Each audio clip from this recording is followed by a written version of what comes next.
Hi there, I'm Toronto Sports Guy, and this is Last Week in Leafland, where I run down everything that's happened in and around the Toronto Maple Leafs over the past week. This last week for the Leafs was concerning, to say the least.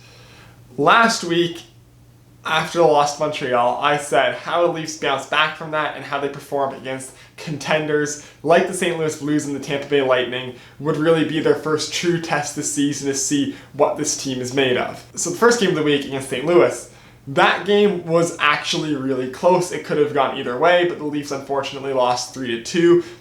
They had some posts. Binnington made some great saves. Really, that game was anyone's game, and the Leafs just were not able to get the win. The Blues came out on top. I'm not that concerned about how that game went down.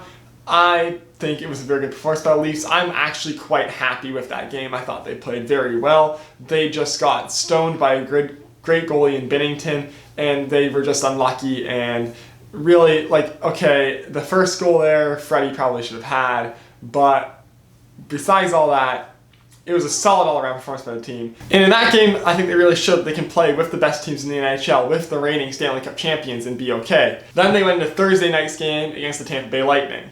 And this one was going to be a huge game for just how this team is, because going up against the Tampa Bay Lightning that were just absolutely dominant all last regular season, Brayden Point was coming back for his first game of the season, and the first period was messy, but we were hanging in there and it was close. We were only down by a goal, 3-2 at the end of the first period. That's not terrible. But then after that first period, the Leafs were just outplayed at every step. Tampa Bay just dominated them and they lost 7-3 in the end. And that game actually concerned me. First off, you're following up your 2 wins to start the season now with 3 straight losses. That's not good. Especially for a team that should be a playoff contender, you never really should be losing 3 games in a row. That's just unacceptable at any time. And then that game, they were just utterly dominated by Tampa Bay's top line. Point, Stamkos, Kucherov are all excellent against them. The penalty kill just had no answer for Tampa's power play. Just, you could point at a lot of different things for the Leafs, and they were all wrong that night. It just was not working. The Marner-Tavares line, I don't even know. They have not gotten going at all. With the exception of Marner's 2-goal game against Columbus. John Tavares, I don't think, has had a solid game all season. Kapanen is whatever. He's still getting used to playing left wing. I don't blame him. But just that game against Tampa, you really, really, really need to be doing better against them. And last year in the regular season, the Leafs, yes, they had some problems, but they seemed to, with the exception of the last time they played in the season, they brought against Tampa a lot, especially earlier in the year. And they pushed Tampa to the edge of some of those games. And one of them, they were just lost because Vasilevsky basically bailed the Lightning out. So to have a game like this one where you just start off the season getting pounded by Tampa, it's really concerning, and it shows that the Leafs still have quite a bit to figure out in terms of systems and defensively especially, because they were just not very good at all that game. And then Saturday night, the game in Detroit against the Red Wings. Now this one, okay, first off, going into this game, the Leafs had to win. For the Toronto Maple Leafs playing against the Detroit Red Wings, if you win but you're not dominant, that is a concerning thing. So going into this game, they start off down a goal, and then, they did come back, they won 5-2. But this was one of the weirdest games I've ever seen, because I don't think I've ever watched a Leafs game where when the first 2 lines are on the ice, I'm concerned. And then when the 3rd and 4th line get on, I'm like, yes, now we can actually have players who can do something.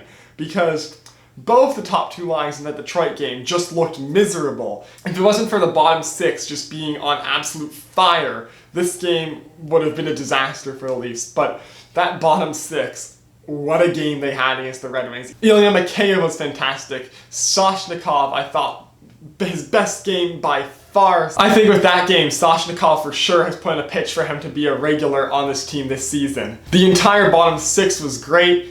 Jake Muzzin had a pretty good game. Just your depth players in this game bailed you out. And I don't know what was up. Just the whole Matthews line, Matthews, Nylander, Marner, Tavares, all just did not look fully there that game. I don't know what was going on with them. They were bailed out by fantastic performances by the bottom 6. And, the Leafs got a win, but I'm kind of concerned because that whole top six hasn't really been feeling it all week, and I just want to see more from them moving forward. You can't have that many consistent bad games from your top players. It's just not a good recipe for success, and the benefit of the Leafs is that you basically have two top lines and you only really need one of them going to be in any given game. But now you're having a stretch of multiple games where both of your top two lines are faltering, and really just something needs to be figured out there. And I know a lot of people are saying move Mikheyev or more up to the Tavares line and then move Kapanen down to the third line. But looking at how that third line played against Detroit, do you want to break them up? That was the only line we had anything going for us. Do you really want to take away a strength that the Leafs have, and that our third line is just being a destroyer of worlds right now, and maybe have it fix the Tavares-Marner line? Tavares and Mitch Marner are both good enough players that it shouldn't really matter who is on that left wing. Yes, Zach Hyman is a terrific asset for them. Zach Hyman plays a game that fits very well with those two game styles. You get Hyman digging around the corners, Hyman getting all those loose pucks and giving it out to the skilled players in Marner and Tavares and let them do just their things. But Kasperi Kapanen is a very, very talented player. He's a very good player. Yes, he's playing his off wing, and he should figure that out soon. But, you don't think that Tavares and Marner can't figure it out with Kasperi Kapanen on their wing? Kapanen last year was fantastic with Matthews. We know he can play with skilled players. I just don't know what is going on with that line. Maybe just Tavares having a new baby at home is making him just be a little out of it. Maybe he's a little tired. But Mitch also seems kind of slow right now, and I don't know what that's about. I have a feeling that line will figure it out on their own sometime within the next week or two. Hopefully, I feel like they're going to have a really good game this week at some point, fingers crossed. John Tavares right now has 1 goal through 6 games. He scored almost 50 last year. He had 47 last year.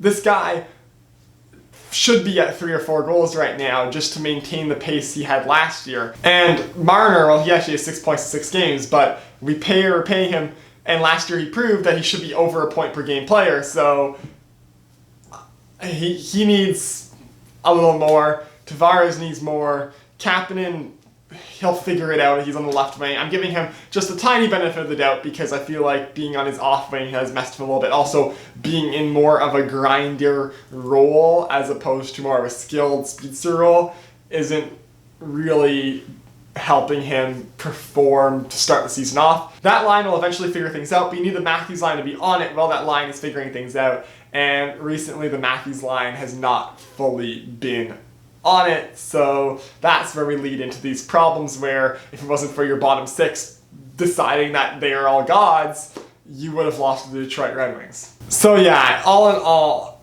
a disappointing week for the Maple Leafs, to say the least. Not terrible. That win against Detroit does salvage things a little bit. Hey, actually, the game against St. Louis was fine. Just that game against Tampa and then the top 2 lines performance against Detroit are really the concerning things. And this team, you can see that when they get going, they will be great.